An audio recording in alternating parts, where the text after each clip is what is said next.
ഘോരവനത്തിലേക്ക് ശിവചൈതന്യം തേടി കാസർഗോഡ് അടൂരുകാർ നടത്തുന്ന വേറിട്ട തീർത്ഥാടനമാണ് കാഴ്ചയ്ക്കപ്പുറത്തിൽ ഇനി. വ്രതശുദ്ധിയുടെ നിറവിൽ പഞ്ചാക്ഷരി മന്ത്രം ഉരുവിട്ട് കവടിങ്കാന എന്ന ഘോരവനത്തിലേക്കാണ് യാത്ര. 400 വർഷങ്ങൾക്ക് മുമ്പ് മുടങ്ങിയ ഈ അപൂർവ ആചാരം പുനരുദ്ധരിക്കുകയാണ് അടൂർ നിവാസികൾ ഇപ്പോൾ.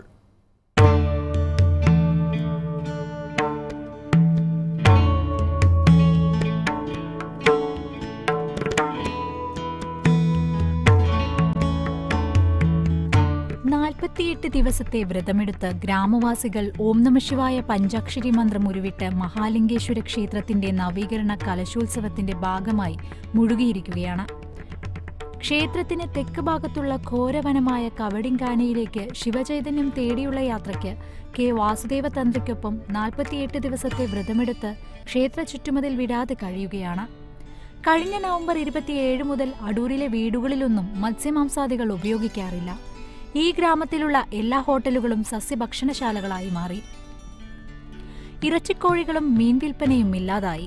ദിവസവും പുലർച്ചെ ഈ പ്രദേശത്തെത്തിയിരുന്ന മീൻ ലോറികളും കോഴിവണ്ടികളും വാങ്ങാൻ ആളില്ലാതെ നിർത്തിയിരിക്കുകയാണ്.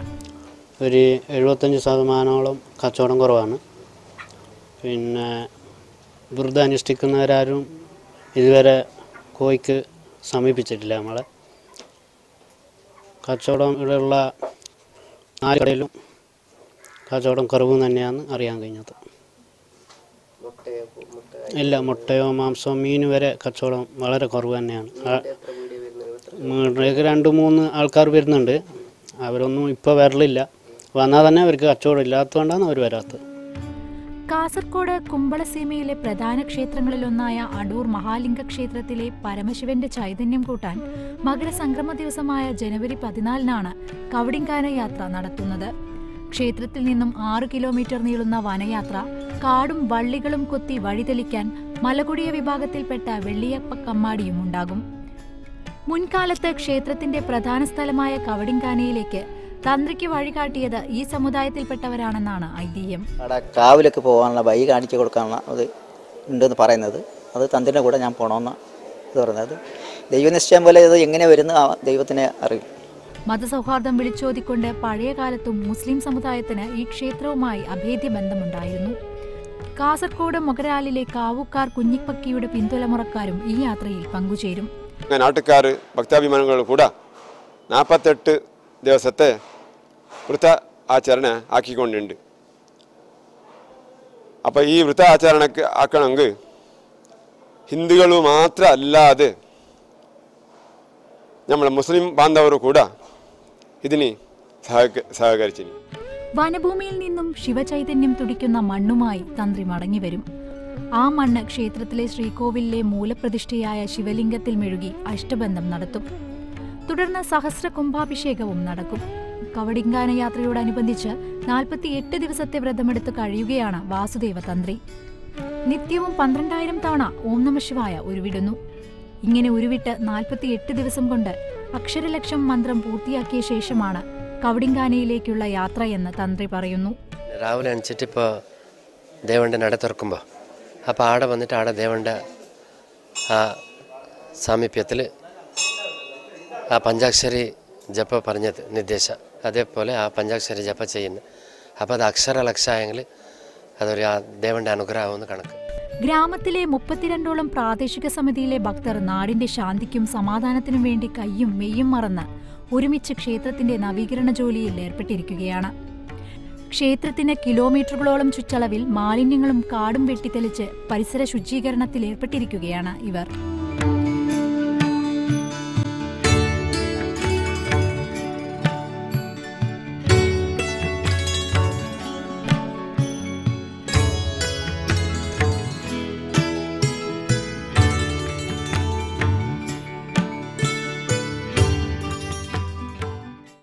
വൈവിധ്യങ്ങളിൽ അധിഷ്ഠിതമായ സാംസ്കാരിക പാരമ്പര്യം ഭാരതത്തിന് മാത്രം അവകാശപ്പെട്ടതാണ്. അനുഷ്ഠാന കലകൾ അന്യം നിന്ന് പോകാതിരിക്കാൻ ഇത്തരം ശ്രമങ്ങൾ കൂടിയേ തീരൂ. പുരാണത്തിലെ വള്ളിത്തിരു കല്യാണത്തിന് തിരുവനന്തപുരം വിനായക നഗറിൽ പുനരാവിഷ്കാരം. ഇതിഹാസത്തിലെ ശ്രദ്ധേയടായ മുരുകൻ്റെയും വള്ളിയുടെയും കല്യാണനാൾ കീർത്തനങ്ങളുടെ അകമ്പടിയോടെയാണ് ആചരിച്ചത്. രാഗസാന്ദ്രമായ ആ വിവാഹ കാഴ്ചയാവട്ടെ ഇനി.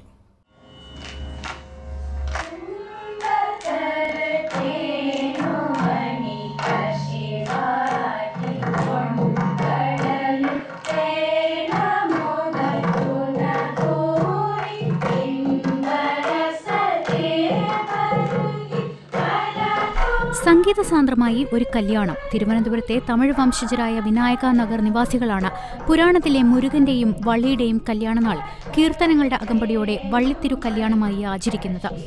തമിഴ് ആചാരപ്രകാരമുള്ള എല്ലാവിധ ആചാരാനുഷ്ഠാനങ്ങളോടും കൂടിയാണ് എല്ലാ വർഷവും കല്യാണം കൊണ്ടാടുന്നത്. പുകൾപ്പെട്ട തിരുപ്പുകളുടെ സംഗീതസാന്ദ്രമായ വരികൾ അന്തരീക്ഷത്തിൽ മുഴങ്ങി.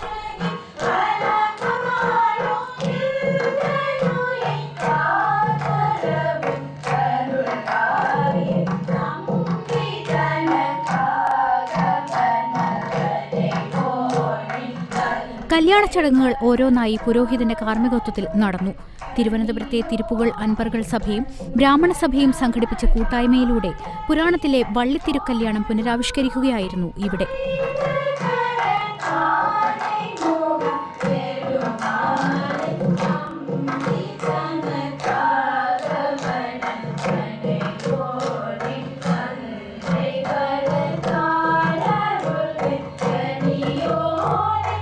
ദേവയാനിയുമായുള്ള വിവാഹത്തിന് ശേഷമാണ് മുരുകൻ വേടകന്യകയായ വള്ളിയെ വിവാഹം ചെയ്യുന്നത്. ദേവയാനിയുടെ സാന്നിധ്യത്തിൽ നടന്ന ഈ കല്യാണമാണ് കരമനയിലെ മണ്ഡലം വിനായക ടെമ്പിളിൽ പുനരാവിഷ്കരിക്കപ്പെട്ടത്. വള്ളി കല്യാണം നടത്തുന്നത് ഒരു 15-10 ഒരു പീരീഡ് കഴിഞ്ഞിട്ടാണ് സാധാരണ നടത്തുക. അത് കാരണം ഒരു 5 കൊല്ലം 6 കൊല്ലം ഒക്കെ കഴിഞ്ഞിട്ടേ നടത്തുള്ളൂ. വള്ളി കല്യാണം എന്ന് പറയുന്നത് ഒരു ശരിക്കും ഒരു തമിഴ് ബ്രാഹ്മണരുടെ കൾച്ചറിലുള്ള ബേസിസിൽ ഒരു കല്യാണം നടത്തുകയാണ്. അപ്പോൾ അതിനെ വള്ളിയെയും സുബ്രഹ്മണ്യ സ്വാമിയെയും കൂടെ ചേർത്ത് ഉള്ള കല്യാണം തമിഴ് ബ്രാഹ്മണരുടെ അതേ കല്യാണത്തിൻ്റെ നേച്ചറിൽ അതുപോലെ ഊഞ്ഞാൽ, മാലമാറ്റൽ, മുഹൂർത്തത്തിൽ താലികെട്ടൽ അതുപോലെയൊക്കെ നടത്തി ചെയ്യുന്നതാണ് വള്ളി കല്യാണം. അകമ്പടിയായി ഡോക്ടർ ബാലു അയ്യറിന്റെ നേതൃത്വത്തിലുള്ള കീർത്തന ആലാപനവും 23 വർഷക്കാലമായി സംഗീത ലോകത്ത് തുടരുന്ന ഈ ആചാര്യന് അനേകായിരം ശിഷ്യഗണങ്ങളുണ്ട്. എഞ്ചിനീയറായി വിരമിച്ച ബാലു അയ്യർ സംഗീത ലോകത്തെത്തിയത് ദൈവനിശ്ചയമായിരുന്നു. വർഷങ്ങളായി മുടങ്ങാതെ വള്ളിത്തിരു കല്യാണത്തോടനുബന്ധിച്ച് സംഗീതോപാസന നടത്താൻ കഴിയുന്നതിന്റെ സന്തോഷത്തിലാണ് ഇദ്ദേഹം. ഈ വള്ളി കല്യാണം എന്ന് പറയുന്നത് കുറച്ച് സ്ലൈറ്റ്ലി ഡിഫറൻ്റ് ആണ്. അരുണഗിരിനാഥർ രചിച്ചിട്ടുള്ള ഈ വാർത്തകൾ വെച്ചിട്ടാണ് ഈ ഒരു കല്യാണം സൃഷ്ടിച്ചത് ഞങ്ങളുടെ ഗുരുവിൻ്റെ ഗുരുജി രാഘവൻ എന്ന് പറഞ്ഞ അദ്ദേഹമാണ്. അത് ട്രിവാൻഡ്രത്തിൽ വന്നിട്ട് ഇത് 3ാമത്തെ പ്രാവശ്യമാണ് നടത്തുന്നത്. വള്ളി കല്യാണം സാധാരണ പദ്ധതി ഭജനയിൽ നടത്തുന്ന കല്യാണക്കാലം വ്യത്യസ്തമായതുകൊണ്ടാണ് ഇത്രയും പേര് കേൾക്കാൻ വരുന്നത്. പാടാനായിട്ട് ഞങ്ങൾക്ക് ഒരു പ്രാർത്ഥനയുള്ളത്, നമ്മുടെ ഭജന കേൾക്കാൻ ആരും വരാൻ പാടില്ല എന്ന് പറഞ്ഞാൽ വരുന്നവരെല്ലാം പാടണം എന്നുള്ളതാണ് ആഗ്രഹം. ആ ഒരു സിറ്റുവേഷൻ ഉണ്ടാക്കണമെന്ന് ദൈവത്തിനോടുകൂടി പ്രാർത്ഥിക്കാൻ. 9-നും 12-നും ഇടയിലെ ശുഭമുഹൂർത്തത്തിനുള്ളിൽ വള്ളിയുടെ കഴുത്തിൽ താലി ചാർത്തി. പിന്നെ വിഭവസമൃദ്ധമായ ഊണിന് ശേഷം എല്ലാവരും പിരിഞ്ഞു.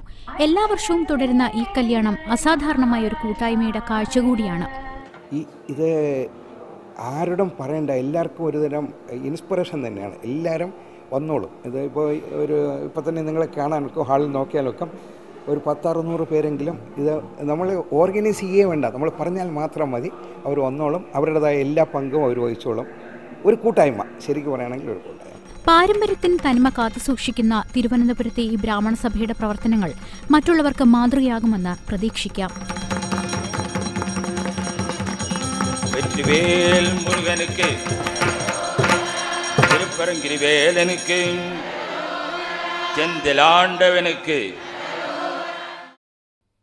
വാർത്താവേഗത്തിനിടയിൽ പാർശ്വവൽക്കരിക്കപ്പെട്ടുപോയ ജീവിത ചിത്രങ്ങളുടെ ഏടുകളാണ് കാഴ്ചയ്ക്കപ്പുറം പങ്കുവയ്ക്കുന്നത്. നീതി തേടുന്ന ജീവിത കഥകൾ ശ്രദ്ധയിൽപ്പെട്ടാൽ ഞങ്ങൾക്ക് എഴുതുക. ഒപ്പം അഭിപ്രായങ്ങളും നിർദ്ദേശങ്ങളും സ്വാഗതം ചെയ്യുന്നു. എഴുതേണ്ട വിലാസം: ദ പ്രൊഡ്യൂസർ, കാഴ്ചയ്ക്കപ്പുറം, Jaihind TV, fort PO, Thiruvananthapuram 23. ഫോണിലൂടെയും നിങ്ങളുടെ നിർദ്ദേശങ്ങൾ അറിയിക്കാം. അറിയിക്കേണ്ട നമ്പർ 0471 3087 132.